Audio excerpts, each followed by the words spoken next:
Mi tipo de esclerosis múltiple es remitente recurrente, la que cursa por brotes. ¿Qué diferencia hay entre el tipo remitente recurrente y las formas progresivas?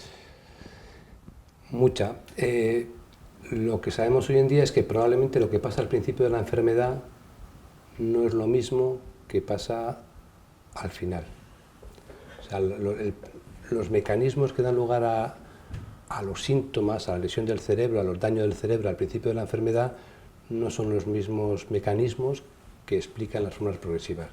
Al principio de la enfermedad lo que hay son oleadas de inflamación, lo que te comentaba antes. Aparecen focos de inflamación muy focalizada, muy visible, eso es lo que da lugar a las placas, que es la esclerosis en placas, cuando se ven en la resonancia o se ven en anatomía patológica, pero luego lo que sucede es que, lo que pensamos que sucede es que se produce esas oleadas de células que llegan de la sangre al interior del cerebro, dejan de llegar, pero se produce un estado de activación de otras células también relacionadas con la inflamación que están dentro del cerebro, y se produce un estado de inflamación de baja intensidad, pero que es más dañina para destruir los axones. Y eso es porque los pacientes con una forma progresiva no tienen nuevas lesiones en la resonancia y se quedan muy frustrados, llegan a la consulta y dicen, joder, si la resonancia está igual que la anterior, y dices, yo estoy peor. Claro, estás peor porque lo que está pasando en tu cerebro ya no es la aparición de placas que se pueden ver, pasan otras cosas a nivel mucho más microscópico, que hay células que están inflamadas, que no tienen una agresividad tan llamativa como las que provocan los focos de inflamación al principio, las placas, pero que sin embargo son más dañinas a largo plazo con los axones. Y entonces se destruyen axones y esa pérdida de axones hace que el impulso, claro, no pase. Si no pasa, pasa lento cuando está desmineralizado, no pasa en absoluto cuando el cable está cortado. Y son dos formas diferentes. Pensamos que lo que pasa al principio es diferente de lo que pasa al final, y que si actuamos al principio podemos evitar que ese estado de inflamación de baja intensidad, algún compañero mío lo dice que es como una especie de brasa, que ya no hay fuego, lo que hay es brasa, podemos evitar que se forme esa brasa. Entonces, pues es muy importante, y todas las estrategias ahora son tendentes a evitar que se propague esos mecanismos y llegar a las formas progresivas.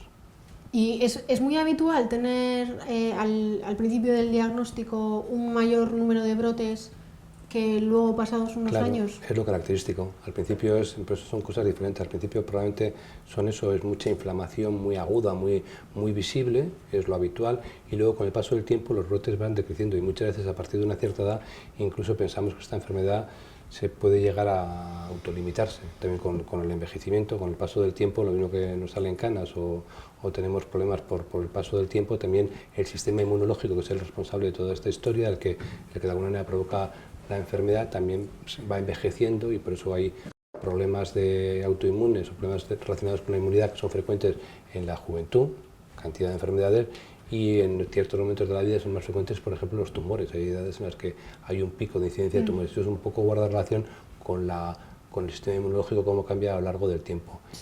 Es que a mí realmente me pasó eso. Cuando me diagnosticaron tuve un periodo de muchos brotes y pues pasado ya unos años... Tú no estás en esa edad, también hay un tema de regresión a la media, tú no estás en esa edad todavía. Sí, pero bueno, a mí yo sí que es pero, cierto que cuando me diagnosticaron tuve un periodo de muchos brotes y luego, no sé por qué, Ahí pero también no he pueden tenido influir más cosas, pero yo te hablo un poco más en un periodo de tiempo más largo. más O sea, largos. una persona que empieza con 25 años, evidentemente, cuando tiene 40, la probabilidad de que tenga una frecuencia alta de recaídas es escasa, es muy inhabitual.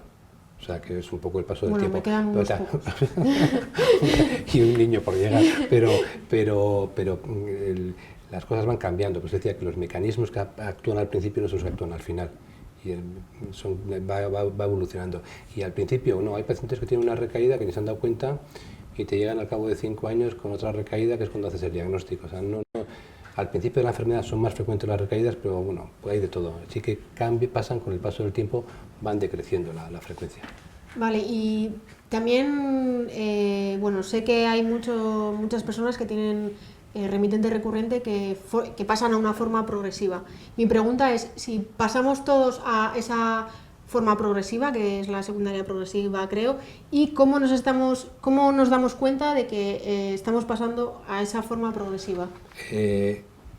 Afortunadamente no todos los pacientes pasan a una forma progresiva.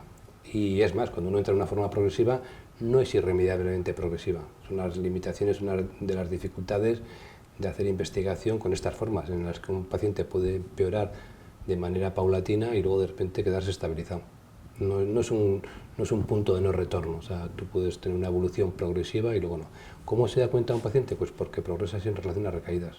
Los pacientes se dan claramente cuenta porque están peor que hace 6 meses y no tienen ninguna recaída. Habitualmente uno siempre tiende a asociar el estar peor con una recaída, ¿no? Pues tengo un brote y no veo por un ojo, tengo un brote y pierdo fuerza de una pierna. En las formas progresivas, habitualmente lo que sucede es que el enfermo pierde capacidades, pierde fuerza, se arrastra más las piernas, tiene más debilidad en las piernas y de una manera muy paulatina, en la que de un día para otro no hay diferencias, pero de 6 meses para atrás se compara y dice, joder, si antes podía ir al autobús y ahora me cuesta un montón, pero me tengo que andar 4 manzanas. Y los pacientes se van dando cuenta porque lo notan en el día a día y siempre sin relación a recaídas.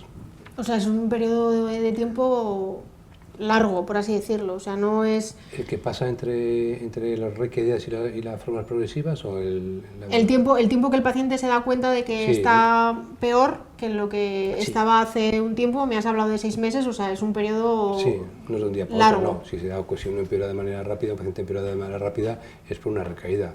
Y son empeoramientos en los que a veces se quedan muy frustrados, vienen a la revisión con una resonancia de control, la resonancia está igual y dicen, oye doctor, yo estoy peor, porque antes, ahora mismo para ir al trabajo, ya no puedo, me cuesta ir al autobús. Son cambios muy insidiosos y además no son continuos. O sea, un día está un poquito mejor, un día un poquito peor, pero la tendencia es hacia estar paulatinamente peor. Y hay que hacer memoria, hay que, cuando se comparan con cómo estaban hace un tiempo, no 6 meses o más de 6 meses, cuando notan la diferencia. O sea, y son poco a poco, ¿no? Poco a poco. No son eso es poco a poco. bruscos. Que eso guarda relación, se piensa, con esas brasas, ese estado de inflamación de baja intensidad, pero más continuo, que se produce en todo el cerebro.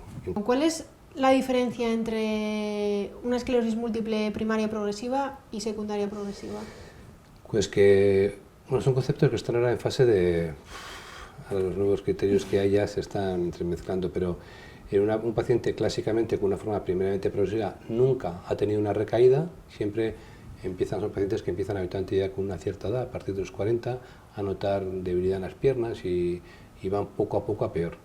Y nunca ha tenido una recaída, nunca ha tenido una pérdida brusca de fuerza en una mano o en una pierna, o nunca ha tenido de repente ver doble, nunca han tenido esos síntomas que son característicos de la esclerosis múltiple y ocurren de manera muy aguda, eso es un brote. Y una forma secundariamente progresiva es pacientes que empezaron con recaídas, que de repente cada vez son menos frecuentes y que empiezan a tener un empeoramiento paulatino. Lo que comentamos antes de que cambia al principio y al final.